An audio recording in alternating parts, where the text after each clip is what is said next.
신문 이야기 돌직구쇼를 찾아주신 시청자 여러분 반갑습니다. 신문 읽어주는 여자 이남입니다. 오늘도 새롭게 함께한 초대 손님부터 먼저 소개해드리겠습니다. 네, 김상민 전 의원 나오셨습니다. 안녕하세요. 네. 김 의원님, 네, 오늘 보수 야당 통합 문제 많이 여쭤볼 거거든요. 네, 저 돌직구 답변 질문 또 많이 부탁을 드리겠습니다. 네. 오늘은요, 동아일보 3면 단독 기사로 출발하겠습니다. 동아일보 3면입니다. 네, 부쩍 가까워진 트럼프. 네, 미국 대통령 트럼프와 문재인 대통령 매우 가까워지고 있다는데 전화통화로 문 대통령을 이렇게 불렀다고 합니다. Jane, don't worry. 네, 지난달 초죠. 북핵 6차 핵실험 이후에 통화를 했는데 트럼프 대통령이 문 대통령을 프레지던트 문이라는 공식 용어가 아니라 바로 제인이라는 이름을 불러서 친근감을 드러냈다는 겁니다. 두 사람 6차례 통화 그리고 정상회담을 통해서 사이가 가까워졌다는 건데요. 보통 두 사람의 호칭이 그 사람의 관계를 보여주기도 하는데 바로 방미 후에 다음 달 방미가 있는데 두 사람이 어떤 또 성과를 낼지 주목이 됩니다. 다음은 한국일보입니다. 네, 한국일보 4면은요. 들끓는 민심의 단청이 전전긍긍하고 있다. 바로 이 사람 때문입니다. 홍종학 중기부 장관 후보자 내로남불 논란 계속 거세지고 있습니다. 본인은 특목고를 폐지하자 이렇게 얘기했는데 정작 자신의 딸은 연간 1,500만 원이 넘는 국제중학교에 보내 논란이 되고 있습니다. 이러다 보니까요, 일각에서는 청와대, 민정수석실에서 제대로 인사검증을 하는 게 맞냐 지금 논란이 또 거세지고 있습니다. 홍종학 후보자 얘기 잠시 뒤에 짚어보도록 하겠습니다. 다음은 조선일보입니다. 어제 배우 김주혁 씨 교통사고로 안타깝게 세상을 떠난 소식 많은 분들이 슬퍼하고 또 안타까워했습니다. 조선일보는요, 김주혁 씨에 대해서 이별의 말도 없이 떠난 프라의 연인이라면서 글을 추억했습니다. 프라의 연인은 바로 김주혁 씨가 출연했던 인기 드라마이기도 합니다. 김주혁 씨는 어제 서울 영동대로에서 자신의 차량을 몰고 가다 앞서가던 차량과 두 차례 추돌한 뒤 차량이 뒤집히면서 결국 사망하고 말았습니다. 목격자에 따르면 김주혁 씨가 핸들을 붙잡고 있었다. 일각에서는 심근경색이 아니냐 지금 여러 가지 관측들이 나오는데요. 배우 김주혁 씨의 사망 원인부터 그의 작품 세계, 추모 열기까지 하나하나 짚어보도록 하겠습니다. 다음은 한겨레 신문입니다. 한겨레 신문은 어제 국정원 개혁위가 발표한 바로 CJ 좌편향 보고서를 공개했습니다. 박근혜 정부 국정원에 대한 얘기인데요. 당시 국정원은 CJ가 좌파 세력 나영석 PD를 영입했다. 바로 KBS 노조 파업을 찬성했다는 이유였고요. 또 CJ 이미경 부회장에 대해서는 친모의 데모라고 지칭을 했습니다. 바로 영화 광해를 만들어서 노무현 전 대통령을 떠올리게 했는데 이것이 2012년 대선에서 문재인 후보를 유리하게 한 것이다. 이렇게 박근혜 정부의 국정원은 바라보고 있었다는 겁니다.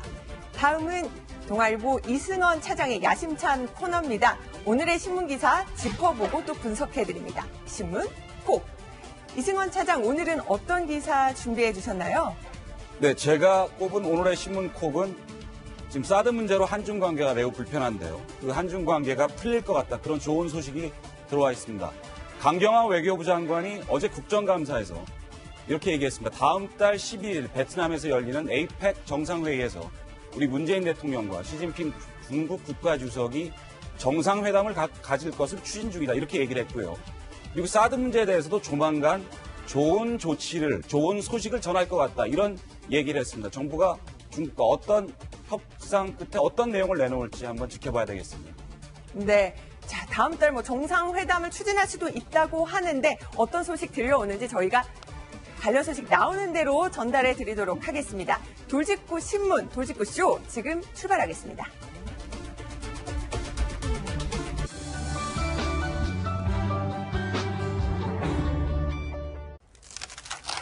네, 어제 김주혁 씨 사망 소식이 전해지면서 많은 분들이 안타까워 했는데요. 배우 김주혁 씨 사고 소식부터 전해드리도록 하겠습니다. 어제 일단 사건이 어떻게 벌어진 건지 그 사건부터 저희가 개요를 좀 짚어드리도록 하겠습니다. 네, 오늘 동아일보에서 지금 이 사건이 난 현장에 대해서 그림으로 먼저 소개를 해드렸는데요. 어제 강남 영동대로였습니다. 편도 7차선 도로였는데 바로 김주혁 씨가 탄 차량이, 이 SUV 차량이 한 차례 앞서가던 그랜저 차량과 추돌을 합니다. 이후에 또 한 번 추돌을 하게 됩니다. 2차 추돌이 있은 후에 바로 이 김주혁 씨 차량이 인도로 돌진한 후 전복이 되면서 사고가 일어난 겁니다. 김재 변호사, 어제 사실 저희 제작진에 이 소식이 맞느냐고 물어봤었잖아요. 예, 저도 속보를 보고 너무 놀라워서 혹시 이 소식이 정말이냐라고 제작진들이 함께 모여있는 단톡방에다가 제가 올려서 물어보기도 했었는데요. 어제 오후 4시 20분경이었습니다. 영동대로에서 일단은 이 차량이 그 전부터 약간 기미가 보였다고 해요. 김주혁 씨가 몰았던 차량이 약간 비틀비틀거리고 속도도 들쑥날쑥 하면서 이렇게 진행을 하다가 40대 남성이 운전하는 그랜저 차량이 운전석 부분을 이제 살짝 들이받았는데 그때 당시에는 차량 속도가 매우 느린 상태여서 그 그랜저 운전자가 지금 저희가 사고 당시에 지금 지금 빨간 동그라미가 쳐진 부분이 바로 김주혁 씨 차량으로 보이는데 살짝 앞서가던 그랜저 차량을 한번 추돌하는 모습을 볼 수가 있습니다. 네, 그때 이제 운전자가 슬쩍 김주혁 씨 쪽을 보니까 두 손으로 핸들을 움켜잡고 굉장히 괴로운 표정으로 있었다고 해요. 근데 그러고 나서 갑자기 급가속을 하더니 오른쪽에 있는 인도를 향해 돌진을 하기 시작합니다. 그래서 화단도 있고 철제로 된 난간도 있었는데 속도가 너무 빠르다 보니까 그런 것들을 전부 뛰어넘어서 인도를 또 한 80m가량 달렸어요. 근데 그 인도에 보니까 스키드 마크가 자국이 선명하다고 합니다. 그러니까 인도에서는 급제동을 했던 걸로 보여요. 근데 그렇지만 결국은 제동을 정확히 하지 못하고 한 경산 45도 그리고 한 1.5m 높이의 그런 계단을 굴러서 결국은 아파트 이렇게 충돌을 하게 되었습니다. 그러니까 믿겨지지 않았던 것이 김주혁 씨 최근까지 굉장히 활동도 건강하게 했고요. 사실은 서울 7차선 도로에서 왜 차량 전복 사고가 났지? 좀 날씨가 눈이 온다거나 기상 악화도 아니었는데 왜 저런 사고가 났는지 좀 궁금해지는 부분도 많았어요. 그러니까 국민들이 이제 가장 궁금해하는 게 이제 왜 그랬을까라는 거거든요. 그러니까 김주혁 씨라고 하는 유명한 또 사랑하는 영화 배우가 갑작스럽게 사망했기 때문에 이제 그를 추모하고 안타까워하는 건 기본이고요. 그러나 왜 저런 일이 벌어졌을까? 왜냐하면 영동대로 7차선이 편도 7차선입니다. 굉장히 넓은 도로고요. 강남에서는 가장 안정적으로 달릴 수 있는 좀 편안한 도로 중에 하나고요. 그 다음에 오후 4시 반경이니까 사실은 날씨도 환한 대낮이지 않겠습니까? 그런 경우에 저런 식의 급가속과 급발진과 또 스키드 자국이 있고 그다음 인도를 들이받고 결국 아파트 난간을 들이받으면서 전복돼서 이렇게 거의 차가 형체가 없어질 정도로 찌그러지지 않았습니까? 저런 사고가 났다는 것은 무언가 우리가 지금 파악 못하고 있는 불가피한 급박한 상황이 있었을 거라는 추정이 가능합니다. 그래서 아마 소속 기획사 측에서도 부검을 지금 의뢰한 걸로 알고 있고요. 그래서 아마 구체적인 부검 결과가 나오면 저렇게 갑작스럽게 저런 예상 못한 사고가 일어났던 구체적인 원인이 아마 파헤쳐질 거로 생각이 듭니다. 네, 부검 아직 시기는 결정이 되지 않았으나 이제 부검이 실시될 것이다. 이렇게 저희가 경찰서 관계자를 통해서도 확인을 할 수가 있었습니다. 김병민 박사님, 보면은 처음에는 오늘 아침 신문들은 가슴을 김주혁 씨가 쥐고 있었다. 그런데 다시 좀 진술이 알려지기로는 핸들을 쥐고 있었다. 여러 가지 이런 보도를 봤을 때는 혹시나 김주혁 씨가 심근경색이 있었던 게 아니냐 이런 조심스러운 관측도 나오고 있어요. 전문가들은 그런 가능성을 가장 높게 보고 있는 거죠. 말 그대로 심장을 움켜쥐었다라는 처음에 이제 목격자의 진술이 있었는가 하면 핸들을 움켜쥐면서 굉장히 괴로워하고 있었다라는 진술이 있는 건데 그렇다면 운전 중에 급성 심근경색이 오게 됐을 경우에 스스로 무엇인가를 행동을 통제할 수 있는 상황이 전혀 아니기 때문에 그 과정 속에서 그 악셀레이터를 밟았을 확률이 높은 거고요. 그 과정에서 뭔가를 통제하지 못해서 앞서 이제 스키드마크 얘기를 했지만 결국은 차량을 통제하기 위해서 브레이크를 밟는 등 여러 가지 행동들을 하려고 노력했지만 결국은 내가 원하는 대로 차량이 움직이지 않을 수밖에 없었던 애통한 상황 속에서 사망에 이른 것은 아닌가라고 볼 수 있는 거고요.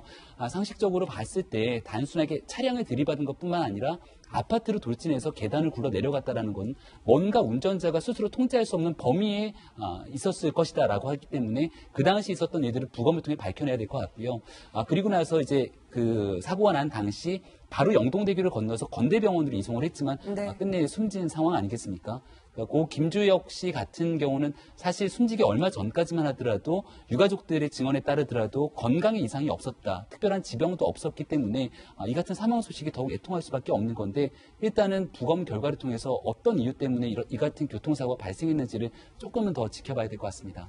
네, 사고 원인들 좀 더 부검 결과 그리고 경찰 조사를 통해서 짚어봐야 될 것 같습니다.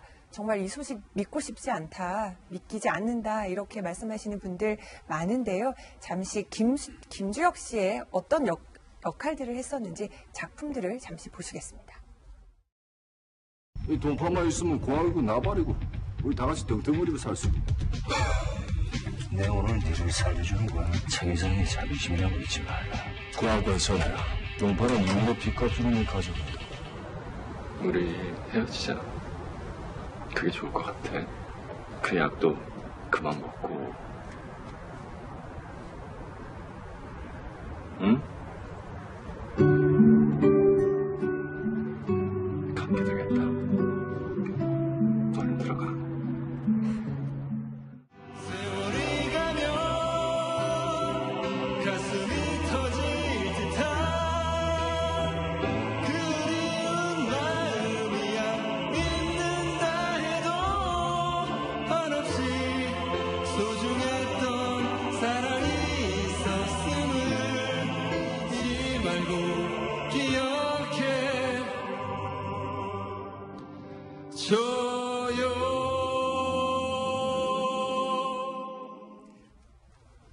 김주혁 씨 광식이 동생 광태라는 영화에서 이제 세월이 가면이라는 노래를 부르는데 마지막 그 가사가 기억해 달라는 건데 아마 많은 분들이 잊지 못할 것 같습니다.